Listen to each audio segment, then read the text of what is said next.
কেন পায়ে ঝগড়া করবে? একটা সিন ক্রিয়েট করার জন্য, নির্বাচনে বানচাল করার জন্য।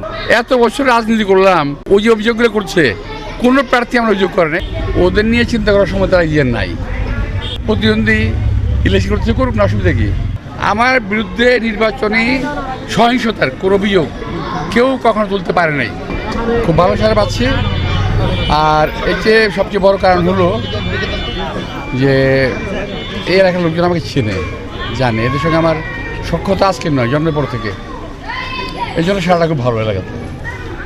আপনাদের অনেক প্রতিদ্বন্দ্বী আছেন এবং অনেক রাজনৈতিক দল আছে, তারা কিন্তু আজকে বলেছেন আপনার সমর্থনে আজকে যে এনসিপির যে নেতা নাসিরুদ্দিন পাটোয়ারি, তারা আপনার প্রতিদ্বন্দ্বী এই আসন থেকে সে নির্বাচন করছে। আমার সঙ্গে একজন প্রতিদ্বন্দ্বী দেখা হলো এখন, লাঠি মার্কা।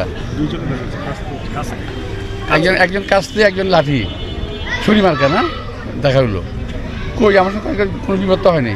হ্যান্ডশেক করলাম, কোলাগুলি করলাম, ওরা চলে গেল ওর কাজে, আমি চলে এসেছি আমার কাছে।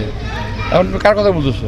এখন নাসিরুদ্দিন পাটোয়ারি তিনি অভিযোগ করেছেন আপনার সমর্থনে এবং তারেক জিয়ার নির্দেশনা নাকি এই ধরনের হামলা তার উপরে ডিমে আজকে দুপুরবেলা যেটি হয়েছে। আসলে এই ঘটনাটা আপনি একজন প্রতিদ্বন্দ্বী হিসেবে আরেকজনের প্রতিদ্বন্দ্বী কীভাবে দেখছেন?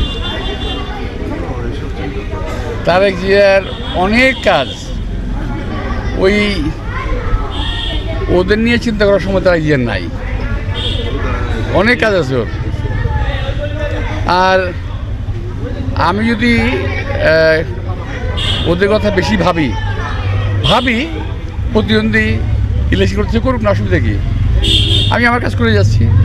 ওরা যদি ভোটটা জিতবে, ওরা তো প্রথম থেকেই চেষ্টা করছে একটা সিন ক্রিয়েট করার জন্য, নির্বাচনে বানচাল করার জন্য।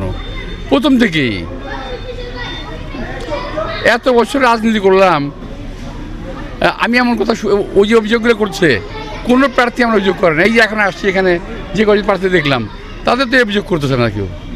তারা যে অভিযোগটি করছে আসলে এটার ভিত্তি কি মনে করেন আপনি? আসলে না, উদ্দেশ্যমূলক বিভ্রান্তি ছড়ানো এবং জনগণকে একটা অস্বস্তির মধ্যে ফেলে দেওয়া। এদের পিছনে কোনো সৎ উদ্দেশ্য নাই। এদের কথাবার্তার পিছনে কোনো ভালো উদ্দেশ্য নাই। আমরা যা বলি ভালো উদ্দেশ্য নিয়ে বলি, সৎ উদ্দেশ্য নিয়ে বলি। আমরা যা করি সৎ উদ্দেশ্য নিয়ে করি। কিন্তু ওদের পিছনে কথাবার্তার উদ্দেশ্য পিছনে হলো ওদের পিছনে কেউ কলকাঠি নাড়তেছে। আমার মনে হয় না যে ওরা নিজের ইচ্ছা করছে। এরা কেউ কলকাঠি নাড়ছে, যারা নাকি নির্বাচনটা হোক এটা চায় না। ওরা তো আমাদের বিরুদ্ধে করছে না, ওরা দেশের বিরোধিতা করতেছে। কেন পায়ে ঝগড়া করবে? কারো তখন আমরা তো কারো ঝগড়া করি নাই। আমি তো এই এলাকায় নির্বাচন করি, আজকে এটা সহ আমার 5টা নির্বাচন হয়েছে।